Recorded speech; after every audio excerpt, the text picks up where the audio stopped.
pagi hari ini sudah datang ke hadirat Tuhan.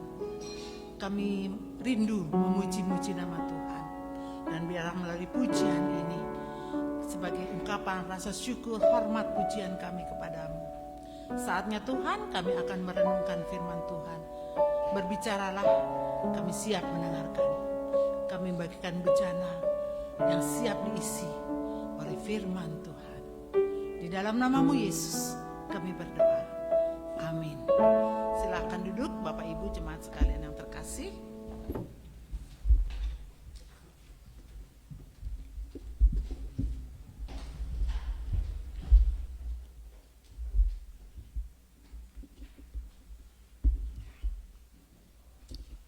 Kita akan bersama-sama membacakan firman Tuhan yang terambil dari Kejadian 25 ayatnya yang ke-29 sampai dengan 34. Kejadian 25 ayatnya yang ke-29 sampai dengan 34. Demikian firman Tuhan. Sudah terpasang ya? Saya akan membacakannya. Pada suatu kali Yakub sedang memasak sesuatu. Lalu datanglah Esau dengan lelah dari padang. Kata Esau kepada Yakub, berikanlah kiranya aku menghirup sedikit dari yang merah-merah itu, karena aku lelah. Itulah sebabnya namanya disebutkan Edom. Tetapi kata Yakub, jualah dahulu kepadaku hak kesulunganmu. Saud Esau, sebentar lagi aku akan mati. Apakah gunanya bagiku hak kesulungan itu? Kata Yakub, bersumpahlah dahulu kepadaku. Maka bersumpahlah ia kepada Yakub dan dijualnyalah hak kesulungannya kepadanya. Lalu Yakub memberikan roti dan masakan kacang merah itu kepada Esau. Ia makan dan minum, lalu berdiri dan pergi. Demikianlah Esau memandang ringan hak kesulungannya itu. Demikian pembacaan firman Tuhan. Berbahagialah kita yang membaca, mendengarkan, dan melakukannya dalam kehidupan kita hari lepas hari. Bapak Ibu, Ishak dan Ribkah itu adalah suami istri yang sangat merindukan anak. Tetapi sayang, Ribkah itu mandul ya, dia mandul dan dia tidak dapat mengandung, melahirkan anak. Sehingga suatu hari berdoalah Ishak dengan sungguh-sungguh kepada Tuhan. Dia meminta kepada Tuhan agar ia dikabulkan istrinya Ribkah itu untuk boleh mengandung. Dan Tuhan mendengarkan doa Ishak. Maka tidak berlama-lama kemudian mengandunglah Ribkah. Ribkah mengandung bayi kembar. Ya. Mereka sangat berbahagia, ya, sangat berbahagia. Nah, si bayi kembar ini akan dilahirkan, yaitu yang kelak bernama Yakub dan Esau. Bapak Ibu, sejak dalam kandungan, memang bayi kembar ini sudah bertolak-tolakan, sudah saling bertolak-tolakan ya. Dan Tuhan juga sudah memberitahukannya ya kepada mereka bahwa kelak yang tua itu akan menjadi hamba daripada adiknya, daripada yang muda. Jadi sebagai orang tua, kalau sudah tahu seperti itu, apakah sikap mereka? Apakah sikap kita? Mau jujurkah kepada mereka? Atau mau setuju-setuju saja? Atau kita akan mempersiapkan kenyataan tersebut? Di sini yang anehnya lagi, ketika si bayi kembar ini sudah lahir, Yakub dan Esau sudah lahir, si Ishak ini lebih sayang kepada anaknya si Esau. Ya, mungkin karena Esau ini senang sekali berburu dengan pekerjaan-pekerjaan laki-laki ya, berburu, ya pergi ke hutan, ya kalau mendapatkan hasil bisa dijual, mungkin bisa dibuat makan kehidupan keluarga. Pokoknya dia senangnya berburu, pekerjaan laki-laki. Maka si bapaknya Ishak ini lebih sayang kepada si Esau ini. Lain pula dengan ibunya. Si ibunya ini lebih sayang kepada Yakub. Karena Yakub dia laki-laki, dia tuh dekat dengan ibunya dan dia sangat memperhatikan kehidupan rumah tangga. Jadi mungkin di situ ya Yakub yang membersihkan rumah, mungkin Yakub yang membantu pekerjaan-pekerjaan rumah tangga, bahkan Yakub sendiri itu pandai memasak. Ya, dia pandai memasak. Ya, biasanya kalau perempuan kalau lihat anak kita yang senang masak pasti otomatis memang kita lebih lebih percaya kepada mereka. Begitu juga dengan Ribka. Dia lebih mengasihi si Yakub. Ya. Dan pekerjaan mereka itu memang si pekerjaan Yakub itu adalah berburu dan si Yakub itu memasak di rumah. Singkat cerita, sepulang dari berburu, si Esau ini merasakan lelah. Dia merasakan lapar, ya, sudah capek sekali. Saat dia masuk rumah, kebetulan si adiknya ini sedang masak sup kacang merah, bodebon mungkin ya. Dia sedang masak sup kacang merah. Dan baunya ini luar biasa wanginya, luar biasa harumnya, menggugah orang, menggoda selera orang untuk makannya. Dan si Esau ini sudah nggak tahan dengan baunya ini. Aduh, dia bilang enak sekali baunya, lapar, capek gitu ya, pulang dikasih makan yang menikmati makanan sup kacang merah sungguh sangat enak sekali. Sehingga si Esau yang sudah tergoda rasa laparnya ini, dia ingin menikmati sup tersebut, maka dia berkata kepada Esau, kepada Yakub ya. Esau bilang, berikanlah kepadaku semangkuk sup kacang merahmu. Aku sudah sangat lapar. Aku lelah. Berikanlah supaya aku bisa menikmati sup kacang merahmu itu. Dan Yakub, dia tahu kalau kakaknya ini ingin sekali makan ya. Dan dia mencari kesempatan. Dan Yakub bilang sama kakaknya, oh saya akan memberikan sup kacang merah ini kepadamu dengan semangkuk kacang merah dan roti, sehingga laparmu akan hilang. Tetapi kamu harus menjual hak kesulunganmu, ya. Kamu harus menjual kesulunganmu itu supaya hak kesulungan itu ada padaku, ya. Nah si Esau ini Bapak Ibu orang yang menganggap ringan, segala sesuatu dianggap enteng. Terus dia bilang daripada gua kelaparan ya, daripada saya nggak tahan, dia bilang oh boleh saja, ambillah hak kesulunganku dan berikanlah sup kacang merah itu kepada aku. Maka pada waktu itu bertukaranlah mereka. Yakub memberikan sup kacang merahnya kepada Esau dan Esau memberikan hak kesulungannya kepada Yakub. Bapak Ibu, kita akan belajar dari kisah ini. Kita akan belajar bagaimana sikap dari mereka. Yang pertama kita belajar dari Esau. Esau itu tidak menghargai berkat yang dari Tuhan. Berkat yang Tuhan berikan kepada dia. Dia menganggap enteng. Dia tahu dia dapat berkat, tapi dia menganggap enteng berkat itu ya. Sehingga saudara, hak kesulungan itu adalah hak yang dari Tuhan. Ya, Tuhan memberikan tidak cuma-cuma kepada si Esau. Tetapi Esau memandang rendah, memandang dia biasa-biasa saja, ya. Padahal hak kesulungan itu adalah hak yang diciptakan oleh Allah dan tidak bisa diciptakan oleh manusia. Oleh sebab itu kita harus menghargai berkat itu. Esau tidak menghargai hak kesulungannya. Dengan rendah dia menganggap berkat-berkat yang dari Tuhan itu adalah berkat yang biasa saja. Bapak Ibu jemaat sekalian, berkat dari Tuhan begitu banyak yang sudah kita terima. Berkat baik jasmani maupun rohani. Berkat-berkat jasmani bisa saja dari kesehatan, dari kekayaan, dari kecakapan, dari kelincahan, dari kepintaran, kecantikan, bahkan dari kepintaran yang Tuhan berikan kepada kita. Seringkali kita juga mengabaikannya. Kadangkala Tuhan memberikan berkat itu kepada kita dan kita kadang berkat itu seringkali kita genggam sendiri. Sebetulnya Tuhan memberikan berkat kepada kita itu adalah berkat yang juga harus kita berkati kepada orang lain. Kita dapat berkat dari Tuhan, kita juga dapat memberkati orang lain. Itu maksud Tuhan. Tapi seringkali saya dan Anda lupa dengan itu. Kita merasakan berkat yang sudah Tuhan berikan itu adalah milik saya, hak saya apapun itu untuk saya. Orang lain tidak perlu, karena orang-orang lain juga sudah dapat berkat dari Tuhan. Itu salah Bapak Ibu jemaat sekalian. Ketika Tuhan memberikan berkat kepada kita dengan pekerjaan kita, itu kita pun harus memberikan yang terbaik buat Tuhan dahulu, kemudian untuk kita, dan kita juga dapat membagikannya kepada orang lain. Itu berkat kekayaan. Begitu juga dengan kesehatan. Kesehatan yang Tuhan berikan kepada kita bukan muluk buat kita. Bisa kita lakukan dengan sungguh-sungguh, memang kita harus pergunakan dengan sungguh kesehatan itu.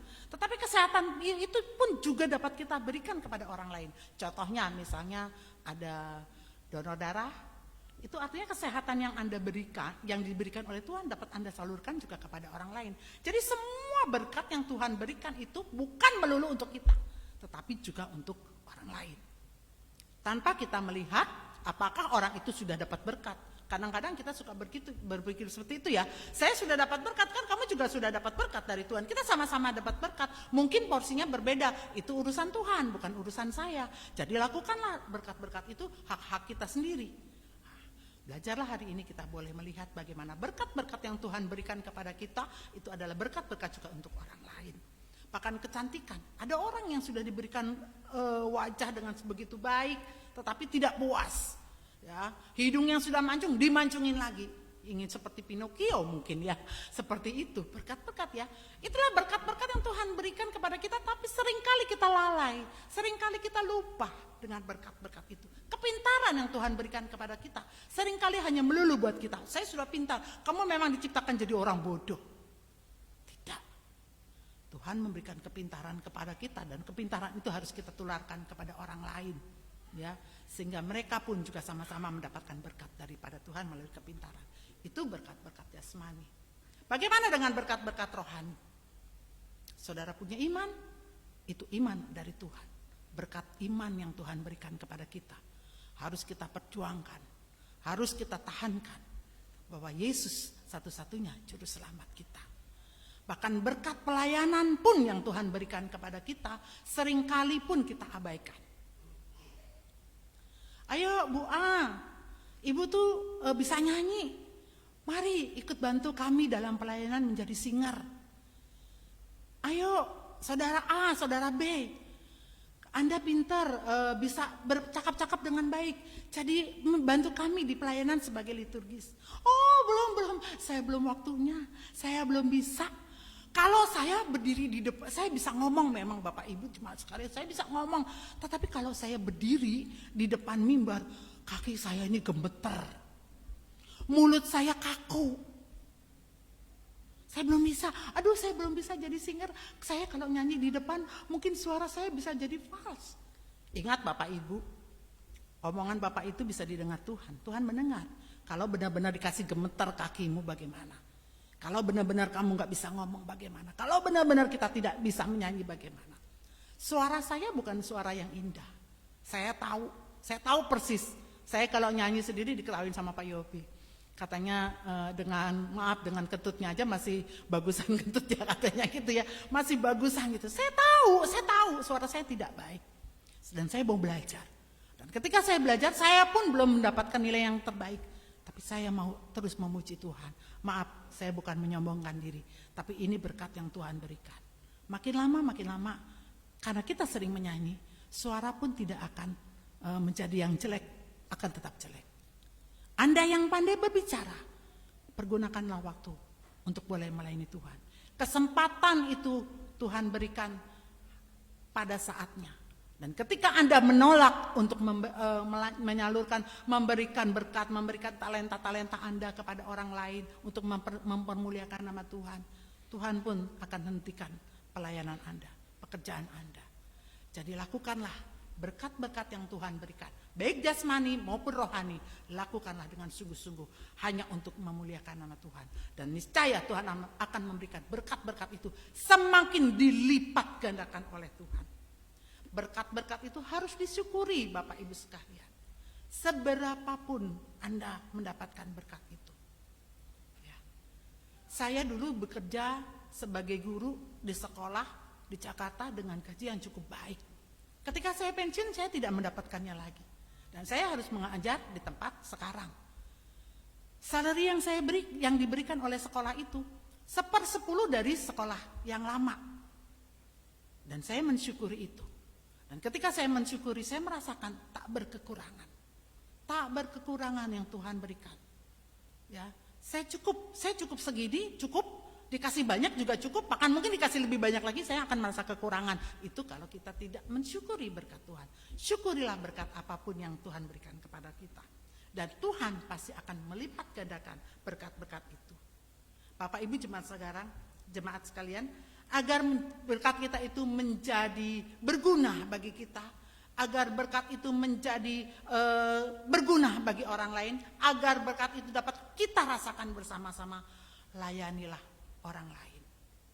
Berikanlah juga berkat itu kepada orang lain. Kemudian soal anak sulung. Anak sulung itu kan anak pertama ya. Nah, yang kalau kita tahu anak sulung itu anak pertama ya. Ya Naomi, Hizkia, Ido itu anak pertama ya. Ya ini anak tunggal, tapi juga bisa anak sulung. Anak sulung. Dan anak sulung itu biasanya kita sebagai orang tua harus benar-benar mendoakan. Kita harus benar-benar mensyukuri. Sebagai anak sulung kita berdoa supaya dia bisa menjadi contoh buat adik-adiknya. Iya bukan? Pasti kita berdoa. Kita berdoa, Tuhan, anak saya yang sulung ini akan saya berikan yang terbaik buat Tuhan. Berikan dia menjadi anak yang teladan, berikan dia anak kepintaran, berikan dia menjadi yang terbaik sehingga dia dapat memberi contoh menjadi teladan bagi adik-adiknya. Itu anak sulung, ya. Dan anak sulung harus dipersembahkan kepada Tuhan. Sungguh-sungguh kita persembahkan kepada Tuhan. Begitu juga Bapak Ibu dengan binatang-binatang ternak. Begitu juga dengan hasil-hasil kebun kita, dengan panen-panen kita sebagai persembahan sulung. Nah, kalau di gereja kan setiap tahun baru kita ada yang namanya persembahan sulung ya. Nah, itu artinya persembahan sulung di tahun itu kita akan memberikan kepada Tuhan. Supaya Tuhan memberkati tahun-tahun mendatang. Selama 1 tahun dalam perjalanan hidup kita, Tuhan senantiasa memberkati kita. Begitu juga dengan misalnya ada pernikahan, Bapak Ibu bisa tahu ya, pernikahan kan ada persembahan sulung. Artinya persembahan sulung yang terbaik yang Tuhan berikan itu akan kita kembalikan kepada Tuhan. Jadi artinya sulung itu bukan milik kita sendiri, tapi juga kepunyaan Tuhan. Bapak Ibu, Esau terlalu mementingkan mata dan dagingnya. Dia sangat meremehkan berkat Tuhan dengan hak sulungannya. Makanya dia berani menjual hak sulungan itu. Itulah godaan kita sebagai orang Kristen. Kadang-kadang ya orang Kristen itu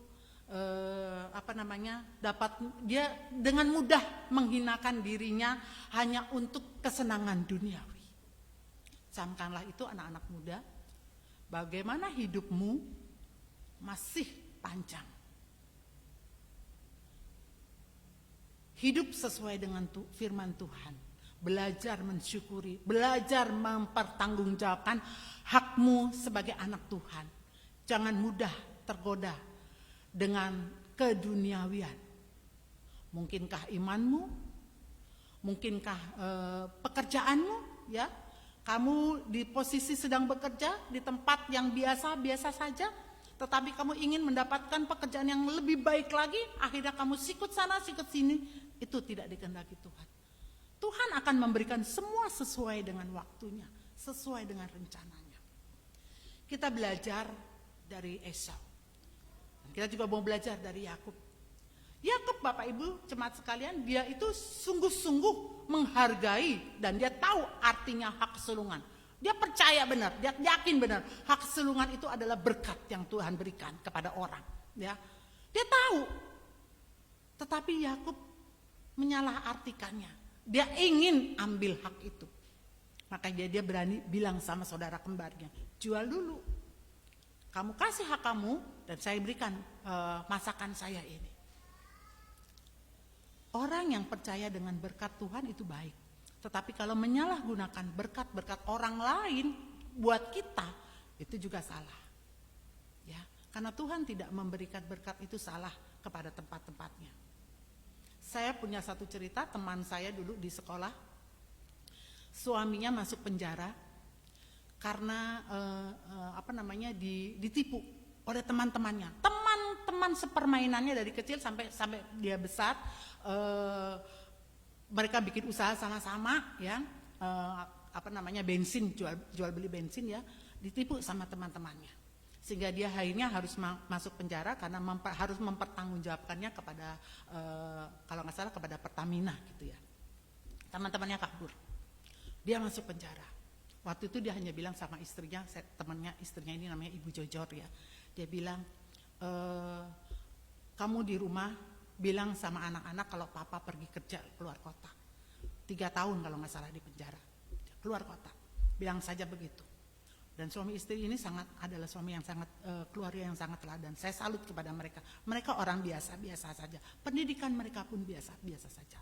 Tetapi mereka cinta Tuhan. Istrinya ini setiap Sabtu Minggu pulang gereja besuk suaminya seorang diri. 3 tahun dia jalani itu. Dan suaminya ketika di dalam penjara, dia pun menerimanya dengan baik. Dia lakukan dengan baik. Ya, bahkan dia bisa menjadi saksi buat teman-temannya sepenjara itu ya. Ketika 3 tahun sudah lewat, suaminya kumpul kembali dan suaminya bilang sama istrinya, saya nggak akan bisnis di ini lagi ya. Saya nggak akan bisnis di ini lagi. Saya akan bisnis di tempat yang lain. Kebetulan Tuhan memberikan dia jual beli rumah kayak Bu Emil gitu ya. Dia jual beli rumah. Dan Tuhan memberkati. Dalam enggak hitungan tahun Bapak Ibu. Apa yang sudah diambil oleh teman-temannya itu Tuhan kembalikan berlipat kali ganda. Tuhan kembalikan berlipat kali ganda. Sekarang dia jadi bos rumah. Ya, rumahnya mewah.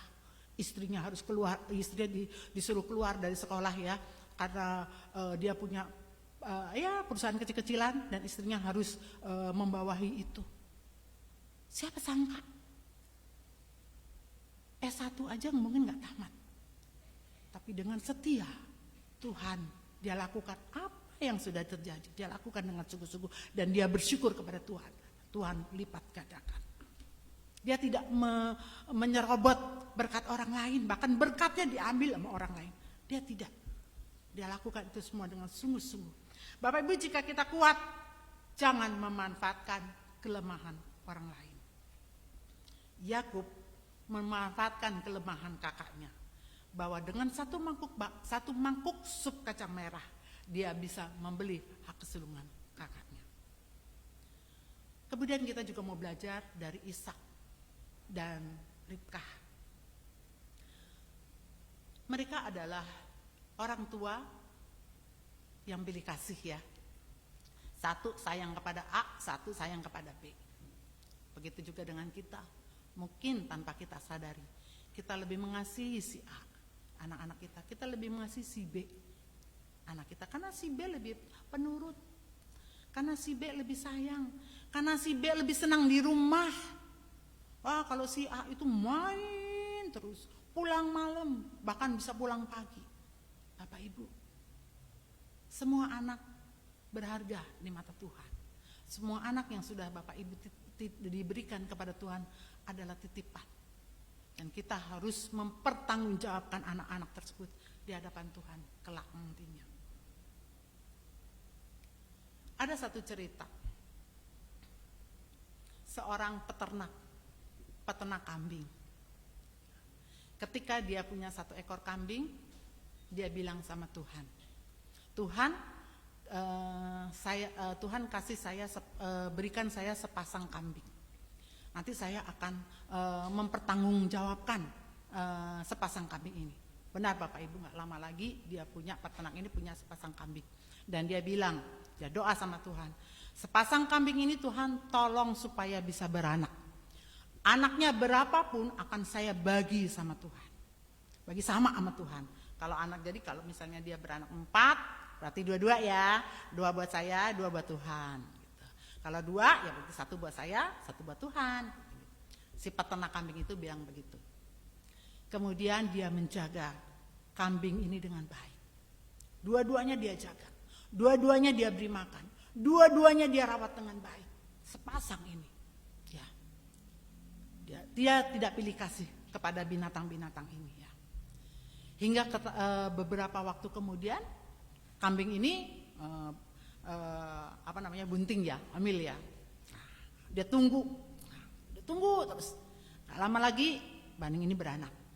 Anaknya sepasang, anaknya 2. Saya nggak tahu ya laki apa perempuan. Kalau diceritakan anaknya ini 2. Si peternak ini bilang, Tuhan, kambing darimu sudah beranak 2. Berarti satu milikmu Tuhan. Dia senang sekali ya. Dan saya akan merawat baik-baik. Bapak Ibu, kambing yang 2 ekor ini juga dia rawat baik-baik. Dengan dia rawat sama, dikasih makannya sama, ya, pokoknya dirawat sama, disuntik pun sama, ya dikasih supaya tidak kena rabies gitu ya, sama. Tetapi pertumbuhannya berbeda. Yang satu menjadi kambing tambun, yang satu itu biasa-biasa saja. Bahkan tubuhnya tuh kecil. Dia juga bingung, ya. Dia bingung yang mana buat Tuhan, yang mana buat dia. Kalau yang tambun buat Tuhan, berarti gue dapet yang kecil dong, harganya murah gitu ya. Kalau yang kecil buat Tuhan, yang gede buat saya untung. Tapi Tuhan takut marah. Saya gimana ya? Dia udah pikir-pikir lagi. Tapi dia bilang, tetap saya akan rawat, tetap saya akan perhatikan 2 kambing ini dengan baik. Gak lama lagi Bapak Ibu jemaat sekalian, kambing yang kecil ini mati. Jadi tinggal si kambing tambun. Peternak ini kaget, kambingnya mati. Dia cepat-cepat berdoa kepada Tuhan.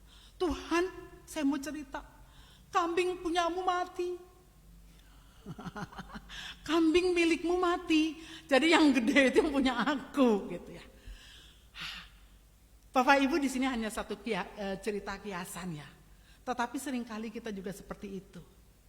Kita merasakan berkat yang dari Tuhan itu yang harus yang lebih banyak. Kadang-kadang kita dapat pekerjaan, kita dapat hasil. Ketika kita akan memberikan perpuluhan kepada Tuhan, Tuhan untuk saya gak cukup. Tuhan lihat gak cukup. Jadi gak ada perpuluhan buatmu hari ini Tuhan, bulan ini Tuhan. Seringkali kita begitu. Saya dan saudara. Padahal berkat yang Tuhan berikan itu, ingatlah, Tuhan pasti melipat gandakannya. Kasih sayang yang Tuhan berikan kepada kita, itu kasih sayang yang sama kepada orang-orang lain. Tuhan tidak pilih kasih. Tuhan tidak membela si A. Tuhan tidak membela si B. Sama. Kita mau belajar seperti Yakub, Esau, dan orang tuanya. Bagaimana mereka harus hidup bersama-sama dengan Tuhan, tidak mementingkan diri sendiri. Apa yang kita pelajari dari perikop cerita ini Bapak Ibu? Yang pertama, kita menjadi orang tua, jangan pilih kasih. Kita tidak boleh membela si A, kita tidak boleh membela si B. Semua anak berharga di mata Tuhan, apapun kondisi mereka, apapun keadaan mereka. Layani, lakukan mereka sama seperti yang lainnya. Kemudian kita juga mau belajar, jangan seperti Esau yang tidak menghargai berkat Tuhan, yang silau akan hal-hal duniawi. Penguasaan diri itu penting Bapak Ibu jemaat sekalian. Bawalah keinginan mata dan daging itu kepada Tuhan, supaya Tuhan memendam, supaya Tuhan memakai kita dengan sungguh-sungguh. Berkat yang Tuhan berikan cukup untuk kita, cukup untuk orang lain.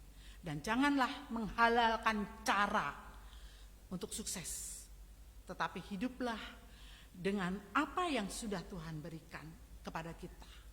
Yakub, dia sudah mensyukuri berkat Tuhan, tetapi dia melalaikan berkat itu. Dia ingin memiliki berkat lain. Jadi berkat-berkat yang Anda berikan, yang Tuhan berikan kepada kita, itu adalah berkat-berkat yang porsinya pas untuk kita, tidak lebih, tidak kurang. Biarlah hari ini kita mau belajar menerima berkat Tuhan, mensyukuri berkat Tuhan, dan kita dapat menyebarkan, menaburkan berkat-berkat itu kepada orang-orang yang lebih membutuhkan. Amin. Kita berdoa. Tuhan Yesus, terima kasih untuk firman yang boleh kami sama-sama dengar pada hari ini. Terima kasih untuk berkat-berkat yang Tuhan berikan dalam kehidupan kami, baik berkat jasmani maupun juga berkat rohani. Terima kasih untuk kesempatan yang Tuhan boleh berikan kepada kami untuk boleh melayani-Mu Tuhan, boleh menjadi berkat buat orang lain.